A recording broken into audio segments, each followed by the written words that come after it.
नमस्कार। आज हम बात करेंगे एक बहुत ही बुनियादी और ज़रूरी क्लिनिकल प्रोसीजर के बारे में, त्वचा के फोड़े का चीरा और निकास। चलिए इसे एक एक करके समझते हैं। तो आज का हमारा सफर कुछ ऐसा रहेगा। सबसे पहले हम समझेंगे कि ये फोड़ा आखिर है क्या। फिर ये पक्का करेंगे कि इसका सही सही डायग्नोसिस कैसे किया जाए। उसके बाद हम असल प्रोसीजर पर आएंगे और आखिर में देखेंगे कि बाद में देखभाल कैसे करनी है ताकि हीलिंग ठीक से हो। चलिए तो फिर एकदम शुरुआत से शुरू करते हैं।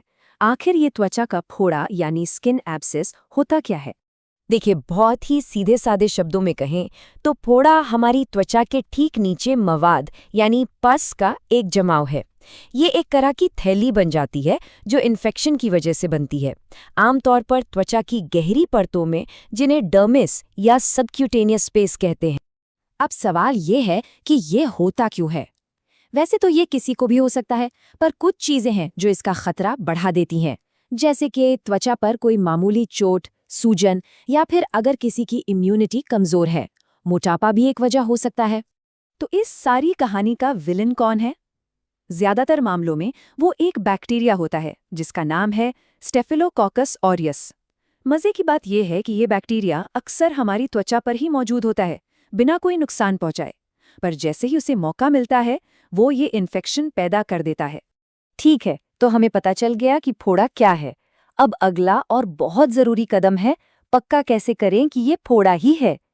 चलिए देखते हैं कि शक से यकीन तक का सफर कैसे तय होता है। देखने में एक टिपिकल फोड़ा कैसा लगता है? आमतौर पर यह काफी दर्दनाक होता है। त्वचा पर एक लाल सूजी हुई गांठ दिखती है और जब इसे हल्के से दबाते हैं तो ऐसा महसूस होता है जैसे अंदर कोई तरल पदार्थ भरा हो। ये एक पक्का संकेत है कि अंदर मवाद जमा हो रहा है। लेकिन सिर्फ देखकर या छूकर अंदाजा लगाना काफी नहीं है। हम एकदम 100% श्योर कैसे हो सकते हैं कि इसमें मवाद है और इसे निकालना जरूरी है? और इसका जवाब है एक बहुत ही सिंपल सी टेक्निक में, जिसे कहते हैं डायग्नोस्टिक एस्पिरेशन। इसमें करते क्या है कि एक सिरिंज लेकर उस जगह से थोड़ा सा लिक्विड निकालने की कोशिश करते हैं। अगर सिरिंज में मवाद आ जाता है तो बस डायग्नोसिस कंफर्म हो गया और हम प्रोसीजर के लिए आगे बढ़ सकते हैं। चलो बढ़िया, कंफर्म हो गया। अब आता है मेन इवेंट, यानी आईएनडी, इंसिजन और ड्रेनेज की प्रक्रिया। चलिए इसके हर स्टेप को ध्यान से समझते हैं। अब कोई भी प्रोसीजर करने से पहले तैयारी सबसे जरूरी है ना? तो देखते हैं कि हमें अपनी टूल किट में क्या क्या चाहिए होगा। ये कुछ बेसिक लेकिन बहुत जरूरी उपकरण है। ओके, तो सबसे पहला कदम है तैयारी का। यहाँ दो चीजें सबसे जरूरी हैं, एक सफाई और दूसरा मरीज का आराम। तो पहले उस हिस्से को अच्छी तरह से एंटीसेप्टिक से साफ किया जाता है। फिर दर्द ना हो इसके लिए लोकल एनेस्थीसिया दिया जाता है और कुछ मिनट इंतजार करते हैं ताकि वो जगह सुन्न हो जाए। अब आता है सबसे अहम पल, चीरा लगाना। यहाँ पर बहुत ध्यान से काम करना होता है। एक तेज और सटीक कट लगाया जाता है जो इतना बड़ा हो कि सारा मवाद आसानी से बाहर आ सके, और कोशिश ये रहती है कि कट स्किन की नेचुरल लाइंस के साथ हो ताकि बाद में निशान कम से कम दिखे। लेकिन रुकिए, सिर्फ मवाद बाहर निकाल देना ही काफी नहीं है। ये एक बहुत ही जरूरी स्टेप है। होता क्या है कि फोड़े के अंदर अक्सर छोटी छोटी दीवारें या पॉकेट्स बने होते हैं जहां मवाद फंसा रह सकता है।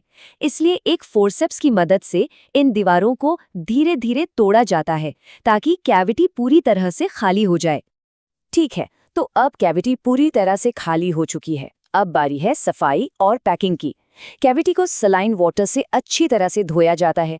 इसके बाद घाव को खुला रखने और बचे हुए मवाद को बाहर निकालने के लिए उसमें धीरे से एक पट्टी या गॉज बैग कर देते हैं। तो प्रोसीजर तो हो गया, पर काम अभी खत्म नहीं हुआ है। असल में इसके बाद की देखभाल भी उतनी ही जरूरी है। और ये टाइमलाइन हमें दिखाती है कि आगे के कुछ दिन और हफ्ते कैसे रहेंगे। करीब 24 से 48 घंटे बाद पैकिंग को हटा दिया जाता है और फिर रोजाना घाव की सफाई और ड्रेसिंग की जाती है। पूरी तरह से ठीक होने में 1 से 3 हफ्ते लग सकते हैं। एक सवाल जो हमेशा उठता है वो है, क्या एंटीबायोटिक्स की जरूरत है? और इसका जवाब है हमेशा नहीं। ज्यादातर छोटे मोटे फोड़ों के लिए सिर्फ चीरा और निकासी काफी होता है। लेकिन हाँ, अगर फोड़ा बहुत बड़ा है या मरीज को बुखार जैसे लक्षण हैं या फिर कोई और मेडिकल प्रॉब्लम है तो एंटीबायोटिक्स बहुत ज़रूरी हो जाती हैं। और अगर एंटीबायोटिक्स देनी ही पड़े तो ये जानना ज़रूरी है कि कौन सी दवाइयाँ काम आती हैं।